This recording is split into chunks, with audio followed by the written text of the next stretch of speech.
Hello, and welcome to Drag Race Rejudged, where today I will finally be rejudging Season 17. I wanted to make this video a few months ago, but then All Stars 10 happened, and if I'm being completely honest, I kind of forgot that I didn't do it. Before I get into the actual judging, I will be making some slight format changes to the season. Instead of saving two queens with a magical dunk tank, the first two episodes are going to be regular non-elimination premieres with a top 2 lip sync and no bottom queens. Then throughout the season, there will be 2 double Shantaes to fill out the episode count since I didn't really want to cut any challenges. With that out of the way, let the fireworks begin. Since there are no bottom queens, both talent shows are going to have 4 safes, a high, and then a top 2. In Group 1, the 4 safe queens are going to be Joella, Lydia, Acacia, and Ariete. Joella's performance was just a run-of-the-mill original track. The only part that really stuck out to me was her accidentally misspelling her name. Acacia's singing was good and absolutely not bottom-worthy. That said, nothing about her performance was particularly memorable, so she will be safe. Lydia Collins put a really unique spin on an original track and her song was good, but her performance relied a lot on the weirdness factor of the puppet, so it kinda lost momentum towards the end. Ariete was solid, and from what I understand, a good representation of her culture, but I don't think I can rank it any higher considering our top 3. Speaking of the top 3, I went back and forth a lot on who the high queen will be, but I think I'm gonna go with Lucky Stars, giving us a top 2 of Susie and Jules. When the episode first aired, I was fully Team Lucky, but Jules' performance has really grown on me over the last 8 months to the point that, for me, they are even. Since the performances are now even, runways get taken into account, and Jules Sparkles blows Lucky out of the water. Susie's performance was not just the best technical talent, but also the most entertaining, and her runway was pretty solid too. Susie and Jules lip-synced to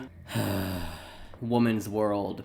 Susie beats Jules and gets the first win of the season. Now for episode 2, the 4 safe queens are going to be Sam, Lana, Anya, and Hormona. Sam's performance probably would have gone over better if Trinity hadn't done something really similar and kinda better on All Star 7. Her performance was not bad, it just was not good. Hormona took a huge risk doing comedy and it just did not pay off, but I will say I respect her for not doing an original track, even though it probably would have been better if she did. Lana's performance was also not bad, just not great. I personally do not have as much of an issue with original tracks as everyone else, but I don't think Lana really did anything here to make it her own, if that makes sense. Finally, Anya was also pretty strong. Initially, I was not living for this as much as everyone else, but I've had her song periodically stuck in my head for the last 8 months. Also, she's from Ohio, and I kinda have to support whatever she does. Now for the High Queen, I also went back and forth a lot, but I ultimately decided on Corey King. I don't care what anyone says, I was living, this was awesome, and if not for Crystal's runway being great and Corey's being terrible, Corey King is absolutely in my top 2. Unfortunately for Corey, just like on the original season, the top 2 are Lexi and Crystal. Lexi is the only original track to do something truly unique, and then Crystal was the best of the other original tracks. They lip-sync to Alter Ego, and Lexi wins. Episode 3 is the Monopulence Design Challenge, and I'm not gonna change a thing. Sam will get the win with Anya and Ariete as high, then Corey will be low with a bottom 2 of Joella sending home Lucky to The Way That You Love Me. Up on the screen right now is a side-by-side of Ariete and Sam's looks without the makeup and hairstyling. The goal of this challenge is to design a Monopoly-themed look, and both of them did an absolutely incredible job. That said, Samstar's look works well for herself, but it would also work perfectly on a mannequin. Ariete's look is ever so slightly more reliant on personal styling choices. It's not bad, but it does give a few points to Sam. I will also throw out there that personally, I think Sam's look does a better job fitting the theme of Monopulence. Either one of them definitely could have won, and the poll results in this challenge were really divided, but for what I personally value in a design challenge, I think Sam wins. Moving on to episode 4, we have the singing challenge, and the top 3 will stay the same. Susie and Crystal were both 10 out of 10 this week. Unfortunately for them, Anya Nerve was a solid 15. While the season was definitely still competitive after this, if someone had made a video on the moment we knew each queen would win and chose this for Anya, I would not take much issue with it. Then for the bottom, bottoms, I will be keeping everything exactly the same. Ariete is low while Corey sends home Joella to buttons. I promise you that changes to the original judging are on their way. Episode 5 is RDR Live, which I absolutely cannot believe became a quote-unquote staple challenge for the show over the Super Teas. The original judging was largely accurate here, but I have some slight tweaks. Susie still gets her well-deserved win with Anya Nerva's second. Both of them did well, but Susie was funnier and had a much better runway. Then the final high slot is gonna go from Hormona Lisa to Acacia Forgot. In the fan vote for this challenge, Hormona Lisa was voted into the top with 51% of the vote to Acacia's 50, but this decision is entirely down to personal taste. For me, they were pretty much dead even in the challenge, but Acacia's runway was really unique and something we had not seen out of her before, so I'm putting her in third place. While there is probably an argument for the low placement going to someone like Sam or Lexi, I think I'm gonna stick with Corey since they were all semi-even in the challenge. Corey's runway was by far the worst. Then for the bottom, I'm gonna keep the original bottom two of Lydia and Ariete.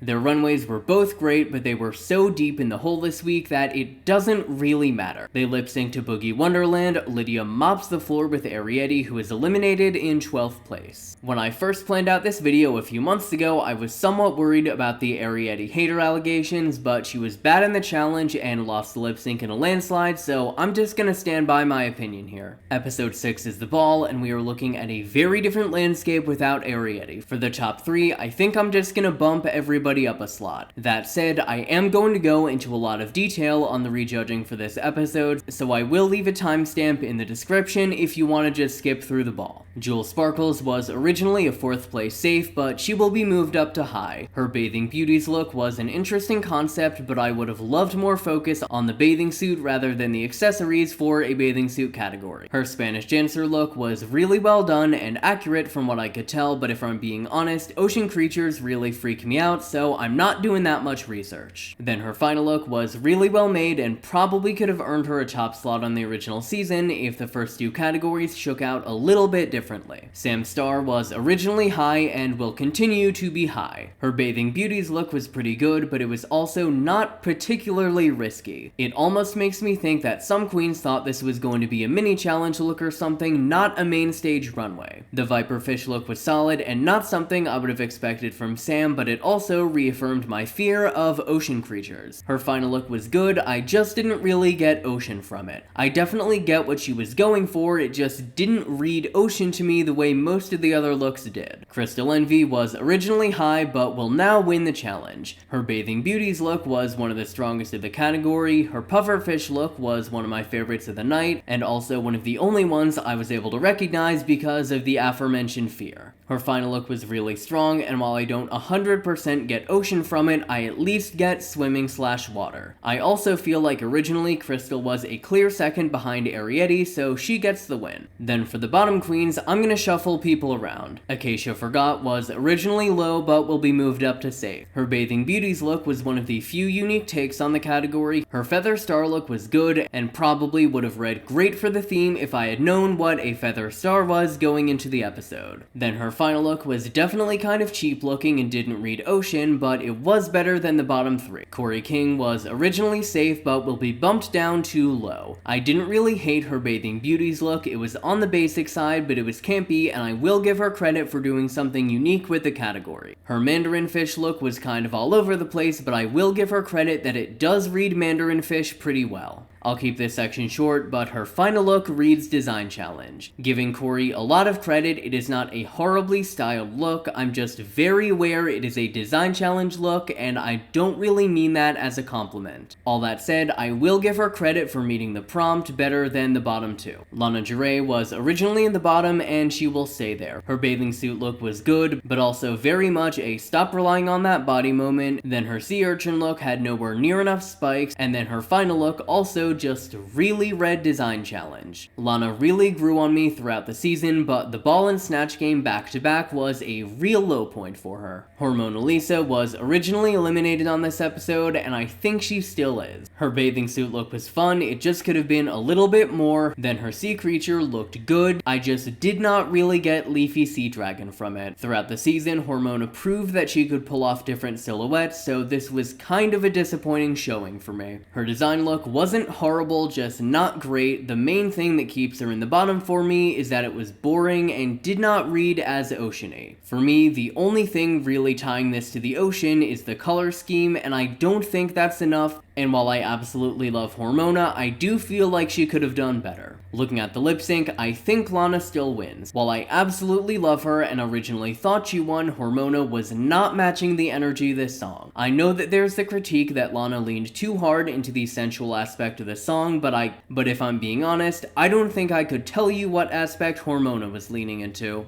For episode 7, since we're now at top 10, we have to have the Rusical first, then Snatch Game on episode 8. The first winner is Anya. She had the best vocals in the Rusical, one of the best parts, and her runway was really outside the box for her. The second winner is Sam. Her vocals were great, especially for someone singing while having a Cher impression, and I also think it's important to add that she picked the quote-unquote winning part of the Rusical and did a great job with it. She also had the best runway of the week, which evens her out with Anya for me. The two high queens were Jules and Susie. Both of them were really good, but they will only be high for a mix of having slightly less great runways and having slightly worse parts. Then the bottom queens of the week are Acacia and Corey. In the challenge, Corey got a bad role and was massively outshined by Lydia. Then Acacia had a massive role and did okay, it's just that everyone else was really good and she could have done a lot more with this role. With all this in mind, Corey and Acacia lip sync to Wet Dream. Corey wins and Acacia is once again eliminated in 10th place. Episode 8 is now the Snatch Game. The winner of this challenge is obviously Anya. I don't think anyone really held a candle to her this week in either jokes or volleying with Ru. The first high queen is Jules. She was a distant second in this challenge, but she was still good on the runway and the second funniest person overall. The second high queen is Sam. In the timeline where Hormona stayed, I think she has a good shot at being in the top, but Sam did great, and the next highest queen is Corey, who was a clear safe. Picking the bottom queens for this week is also pretty easy. Lexi Love is low. Her and Susie were equally weak in the challenge, but Susie's runway this week was absolutely insane, and it saves her. That's gonna leave us with a bottom 2 of Lana Jarrett and Crystal Envy. Without Arietti, I feel like this is a very clear choice. As for the lip sync, I'm worried this is where I start to lose people. On the original season, I think Lana narrowly won over Crystal. With that said, the track record situation is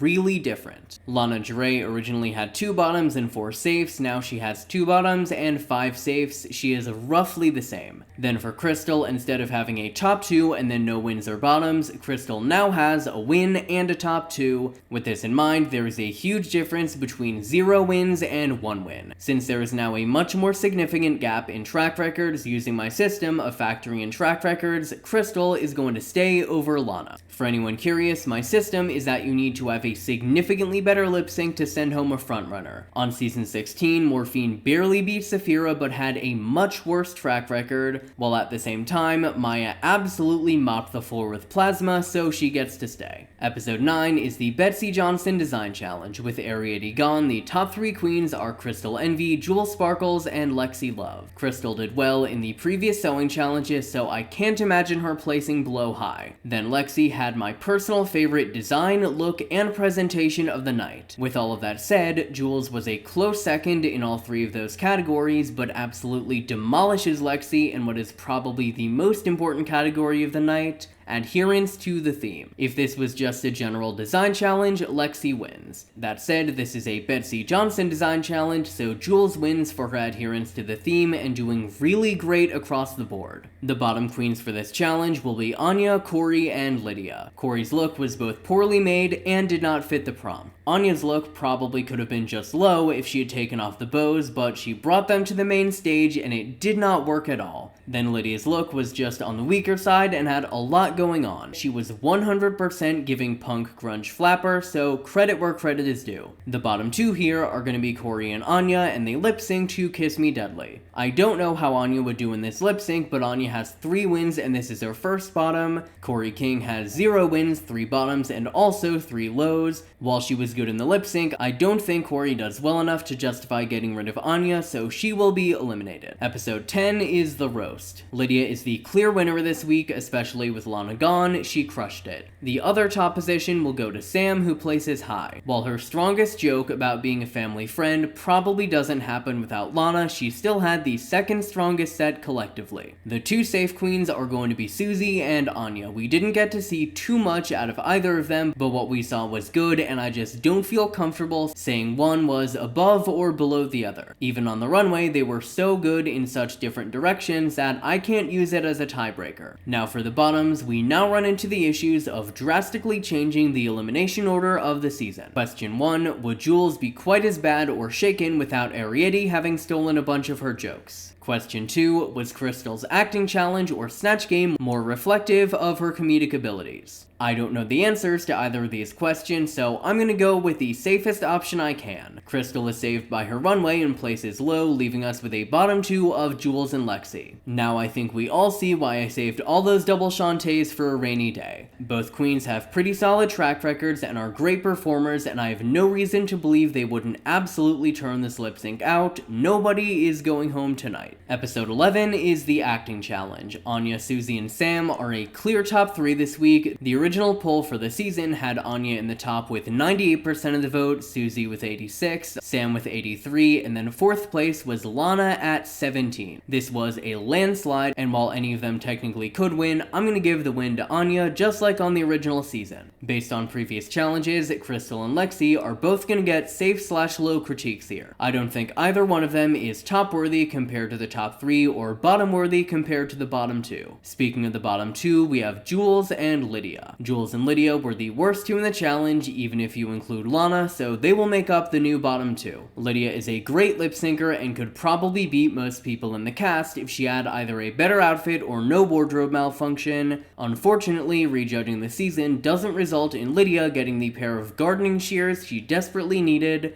She will be eliminated in 7th place. Episode 12 is the Duo Comedy Challenge, and the new pairs are going to be Lexi and Anya, Susie and Jules, and then Crystal and Sam. I think we all know how this turns out, so I'm going to keep it brief. Lexi and Anya dominate and get the win, Susie and Jules both do well and are high, Crystal and Sam are the clear weakest group and lip sync to Illusion. I'm not confident making a choice here, so this is where the timeline splits. In scenario 1, Crystal pulls out what she did in episode 2, eliminates Sam, and we get a different final 5. In scenario 2, Sam's track record pulls out what it did in episode 12, eliminates Crystal, and we get the exact same final 5. Starting with scenario 1, episode 13 is the makeover with Crystal instead of Sam. Without Sam here, I think Susie gets the win, giving her a lot of late game momentum. Will this matter? Time will tell. Crystal's looks from home were really strong all season, and the makeover was no exception, so she will place high. Lexi Love got needlessly thrown under the bus by production and will go from low to high, leaving us with a bottom 2 of Jules and Anya. While in this season, Anya's lead in terms of track record is much larger, nobody's going home tonight. Jules was ever so slightly better in the lip sync for me, but more importantly, this is the makeover and all of their families are there. I'm gonna give the other allotted double save to this challenge. Episode 14 is the advertising challenge, and I once again have only a few slight tweaks to the judging. Jules gets the win, and Anya will place high. That leaves us with a bottom 3 of Lexi, Crystal, and Susie. Unlike scenario 2, this is not difficult at all. Lexi had the best performance and second best interview, so she will be low, leaving us with a bottom 2 of Crystal and Susie. We'll get to the original season soon, but while Susie versus Sam is a toss-up, I just don't see Crystal doing particularly well without a more upbeat dance song. Even if Crystal does well here, Susie has 3 wins and a bottom, Crystal has 1 win and 3 bottoms. We move on to a final 4 of Anya, Susie, Lexi, and Jules. Episode 15 is the Lollapalooza, and I actually mapped out exactly how the Lollapalooza would play out with Sam and Susie's place a few months ago, so I'll just speed through it since there's not many changes. Lydia beats Hormona, Sam beats Joella, Acacia and Lucky were really close in step by step. I'm team Acacia, so she'll move on. Corey beats Ariete, and Lana beats Crystal. Moving on to the second round, Sam probably beats Acacia to We Found Love, while Corey beats Lydia and Lana. The final 2 are Corey and Sam, Sam, they lip sync, and Corey absolutely mops the floor with Sam. This is a landslide, and Corey is the queen of She Done Already Done had hers is. Episode 16 is the finale. Looking at their track records, finale performances, and fan support, I have made some decisions. The queens moving on to the final lip sync are Anya Nerve and Susie Toot. Jules was great, but instead of having 2 wins and 2 bottoms, she now has 2 wins and 3 bottoms. I also feel like Susie would have a really strong finale performance. Lexi Love was also great, but while the original finale had Anya in first with everyone else roughly even,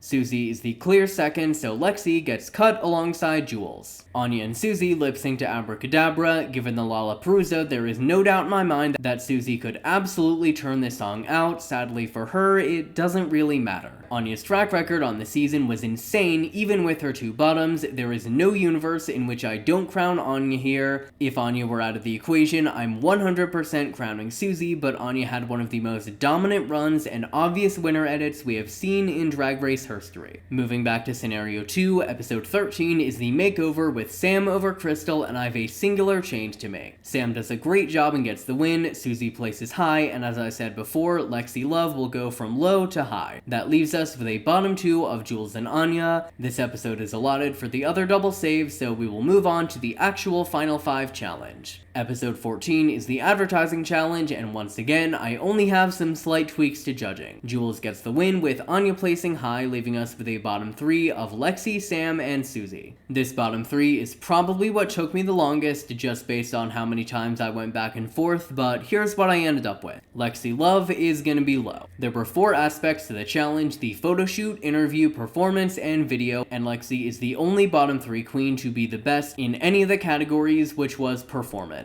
While her video was the worst of the 3, she cleared Sam and Susie in every other category of this challenge. That leaves us with the same bottom 2 of Sam and Susie. I don't care what anyone says, Susie is a great queen and one of the best lip syncers on that cast, but it did not show in this performance. Sam killed it, and we will move on to the same final 4 as the original season. Episode 15 is the Lollapalooza, and I'm not going to change anything I didn't already change. In round 1, Lydia, Susie, Corey, Acacia, and Lana all move on. In the second round, Susie beats Acacia, and Corey beats Lana and Lydia. Then in round 3, Susie beats Corey. I will end out episode 15 by saying that Drag Race needs a massive live audience for both finales and Lollapaloozas, far more than they can fit in that studio and stage. Episode 16, and we have the exact same group of queens as the original season. Looking at their track records, finale performances, and fan support, I've made some decisions. The queens moving on to the final lip sync are Anya Nerve, Jules Sparkles, and Lexi Love. Sam was great, but she was in the middle in terms of finale performances, and she had the weakest interview and fan support. Anya, Jules, and Lexi all lip-synced to Abracadabra. Looking at the reveals she had planned, Lexi Love cleans house, but it ultimately does not matter. Anya was always winning the season, and Susie was the only person who stood a chance.